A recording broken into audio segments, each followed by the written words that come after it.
Oh man, here it is. We have the Jake Barber UAP recovery video analysis. So today we're going to be analyzing the intriguing video tied to Mr. Jake Barber, a highly credible UAP retrieval pilot. This footage provides insight into a mysterious recovery operation involving a white egg-shaped object, or UAP. I'll walk you through the video observations, the credibility of the individuals involved, and the supporting context, unanswered questions, and significant connections. At the end, I'll tally truth indicators, neutral indicators, and hoax indicators and assign a percentage to each, and then award neutral tally points if it aligns more with true or hoax indicators. First, I have to admit, I am personally biased because of my personal UAP experiences that I have seen firsthand. To me, this is a 100% fact. This analysis was my best attempt to mitigate as much bias as possible and provide the facts. Before we dive in, here's some inward-looking questions to keep in mind. Are we carrying unrealistic expectations? Are we predispositioned to dismiss or deny any evidence, no matter how good? Are we emotionally attached to the idea of a saving grace that inclines us to believe in ET? Are we blinded by the natural hope to not be alone? Can we actually accept that NHI exists if enough evidence is presented? Are we emotionally capable of accepting we may actually be alone? Can we peacefully handle it all if it is proven we have been lied to all along and that NHI does in fact exist? Let's dive in. Video observations. The video appears to have been captured using night vision, as there's a distinct green hue throughout. There is a white egg-shaped object that can be seen suspended from a helicopter by a long cable. Near the bottom of the cable, 4 smaller lines seem to be connected to a nylon-like material cradling the object. The ground below appears to be rocky desert soil, no visible trees, large rocks, or shrubs. There are no vehicles or personnel in view to receive the object, nor are there any voices audible in the footage. What's interesting is that the object is stable in flight but rolls slightly after touching down. While the video itself doesn't glitch, it's worth noting there's no dust that's kicked up by either the helicopter or the object. Additionally, the shadow of the object and the cable is clearly visible, confirming its physical presence and the lighting conditions. Credibility assessment. Let's discuss some of the people involved. The individuals behind this operation are among the most credible professionals in their field. Jake Barber. The skies are not classified. Your conscience can't be redacted. A highly skilled helicopter pilot, is a veteran in aviation with extensive experience in classified technology. He was also in the Special Forces aviation. Don Paul Bales and Fred Baker. Both are special operations experts requiring top secret clearances. They have also had an extensive career in special operations.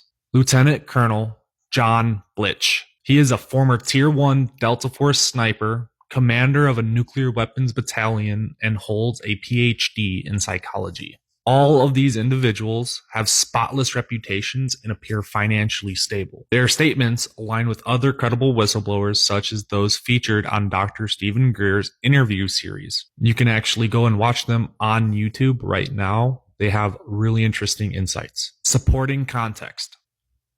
Jake Barber is a verified special operations pilot and claims to have been part of a UAP task force. His colleagues corroborate his role in the retrieval and transportation of these objects. In the video, Jake estimates the egg-shaped object to be approximately 20 feet long. How large was the object? I would say approximately 20 feet, plus or minus a little bit, about the size of a large SUV. A measurement verified by AI image analysis. He claims to have been within 150 feet of the object, which was properly rigged for transport. Jake's role in the program appears compartmentalized. focusing on security and transportation, which aligns with the need to know nature of UAP operations. He also described another object nicknamed 8-gon, which was segmented and similar in size from the top-down perspective. There's two objects that I'm here to talk about. One was the egg. The other is what we called an 8-gon. The 8-gon was essentially a flying disc with what looked like 8 delineated sections when looking down. And I can tell you what it looked like from looking down because that's primarily how I saw it. Jake mentions recovering multiple 8-gon objects during his time in the program. Did recoveries with the 8-gons. There was more than one that made its way to the ground on this particular operation. Interestingly, he alleges that psionic teams capable of telepathic communication are used to invite these objects to land. This method could explain the absence of damage to the egg-shaped object. Psionics claims are supported by programs like the Pentagon's Stargate project and testimonies from individuals like David Grush and Luis Elizondo, as well as Dr. Stephen Greer. Here are some unanswered questions. While the video raises fascinating possibilities, it also leaves us with several unanswered questions. What is the likelihood of men of this caliber hoaxing such an event? Where is the mysterious range located? When was this video actually taken? Was Jake Barber the one who actually captured the footage, or was it recorded by someone else? If so, why haven't they come forward? Why is there no visible ground crew in the footage for such a sensitive object? Is there a longer version of the video we're not being shown? Could there actually be financial motives behind these disclosures? Here are some very important connections to other UAP events. This video and Jake's claims tie into several well-documented UAP cases. Jake mentions the object sometimes emerging from a ridge.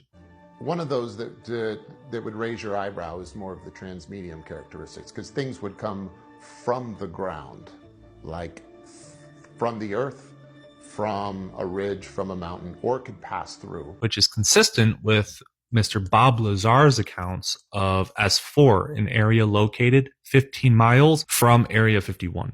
Very interesting building. It's got a slope of probably about 30 degrees, which are hangar doors.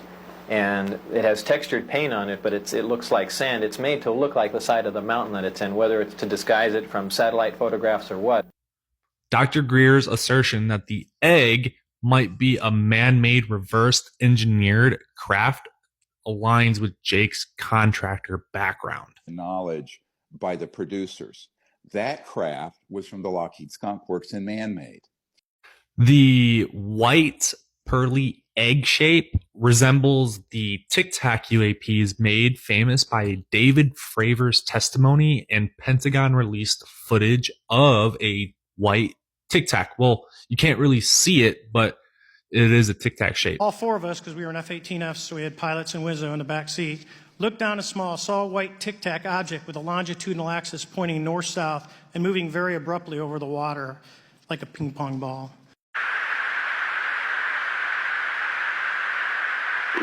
Echo 6-1 Tango Project, over. Oh, got it! Woohoo! Roger, there's troubleshooting machines right here. Did you box moving target? 602. No, I took an auto track. Oh, okay. Oh my gosh, dude. Wow, look at that, man. Now, Jake's injuries mirror those of other UAP witnesses corroborated by figures like David Grush and Dr. Gary Nolan that you saw on Newsnation's airing of the video. Grush, I might have asked this before, but I want to make sure. Do you have any personal knowledge of someone who's possibly been injured working on legacy UAP reverse engineering? Yes. Now, there are historical reports dating back to the 1930s, which described non-human intelligence, or NHI, using telepathy, which connects to psionic claims. Jason Sands also shares a telepathic experience with an extraterrestrial on the Julian Dory podcast. Could understand what he was saying because there was something telepathic going on. Right. I could understand what he was saying, regardless of what he was actually saying. What was he saying? He was saying, my craft is damaged. I need some material to repair it. Do you have any tantalum? And I was like, is that titanium? Lastly, the commonality of UAP shapes, like being round, disc shaped, and triangular, shows consistency in sightings over the decades. So in all, Jake Barber's video, paired with his background and corroborating evidence, provides compelling insight into UAP retrieval operations. However, it also leaves us with many questions that demand answers. So before we wrap up, let's address the hoax, neutral, and true indicators surrounding this case. It's essential to weigh these carefully to form a well-rounded perspective. Here is a list of hoax indicators. Jake mentions transporting the craft to a truck in the video, yet no truck is visible in the video. Despite the helicopter and object in motion, no dust was kicked up, a detail that feels off given the rocky desert terrain. Me living in a desert, dust is easy to kick up. The cradle material supporting the object appeared rigid, which is kind of unusual. The object itself lacked defining features beyond its egg shape and white color. So it wasn't like moving or being propelled or having a weird distortion to it. It was just there. For such a sensitive operation, there was little to no effort to conceal that sensitive object. The video itself could be replicated or faked with relative ease. I've already seen some videos. Dr. Stephen Greer's claim that the object is man-made by Lockheed Skunk Works conflicts with Jake's assertion that it's of non-human intelligence. You realized that you were involved in a retrieval of non-human technology, alien tech. So it became very clear the first time our communication process and procedure was modified. No one else has come forward to corroborate this specific event except for the individuals and Ross Coulthard. The video aired without professional analysis, leaving its credibility in question. There's also potential for monetary gain tied to these disclosures. And of course, there was no ground crew that was present to handle what should have been a highly sensitive recovery operation. Here are some neutral indicators. There's no strong indication that this is a purely money-motivated hoax. Jake claims only to have interacted with the 8-gon object, not the egg-shaped craft. So he only had that connection with this so-called 8-gon object. No voices were heard in the footage, which could be intentionally done for secrecy. The reference to the area as the range is consistent with other whistleblowers in UAP programs. Surface was when I was on the UAP Task Force Forum, and they posted the video of the UFO on the range that when it's flying past Black Mountain. And I'm like, I know about that. There is no evidence to suggest the object had crashed. Its condition appears pristine. True indicators. Verified professionals of this caliber are unlikely to risk ridicule and destroy their reputation for minor financial gain. All individuals involved are well documented and, in fact, verifiable. Do you think Jake Barber is a patriot? Oh yeah, absolutely. In special operations, you're often in some tough situations. You have to rely on each other. Is Jake Barber a person who you would trust? Oh yes, he's a person I would and have trusted with my life. One of his most fervent supporters is Colonel John Blitch, a Renaissance warrior who holds a doctorate in psychology, was a Delta Force sniper, and is one of the few men to hold doomsday in his hands, commanding a nuclear weapons battalion. I conducted AI analysis of their facial expressions during interviews, and it suggests truthfulness on each individual. The object was actually properly rigged, consistent with standard helicopter longline operations. And actually, there was a gentleman by the name of UFO _ fifth pillar of emphasis _ UFO who does a phenomenal TikTok video on that very subject. I took AI measurements to confirm the object's dimensions to be approximately 20 feet long by 10 feet wide and 10 feet tall. Here's a picture of that.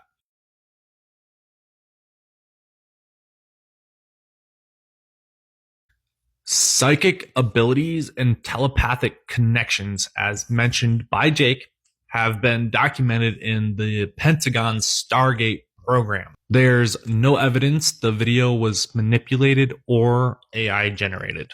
The compartmentalized nature of Jake's role aligns with the documented structure of the UAP program, validated by the existence of AARO, or ARROW.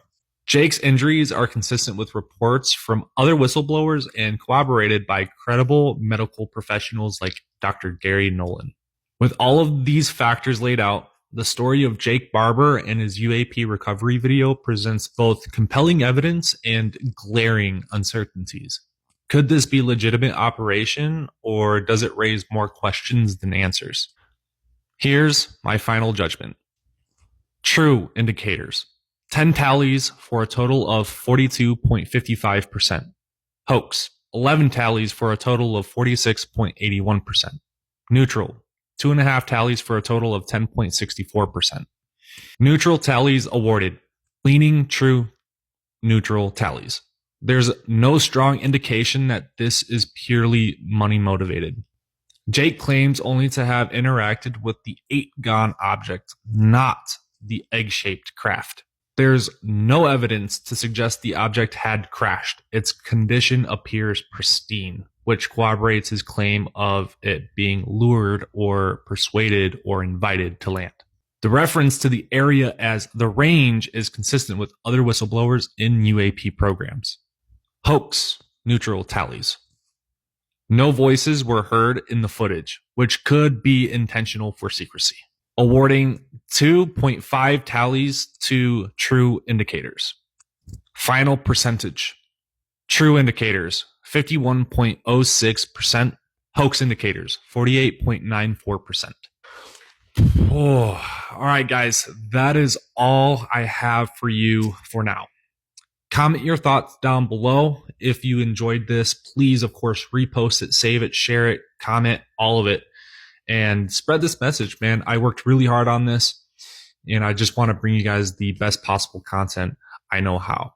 I wish you all a great night, and I really hope we get to the bottom of this, and the skeptics get what they want, we get what we want, and together we'll figure this out. Until then, I will see you all next time.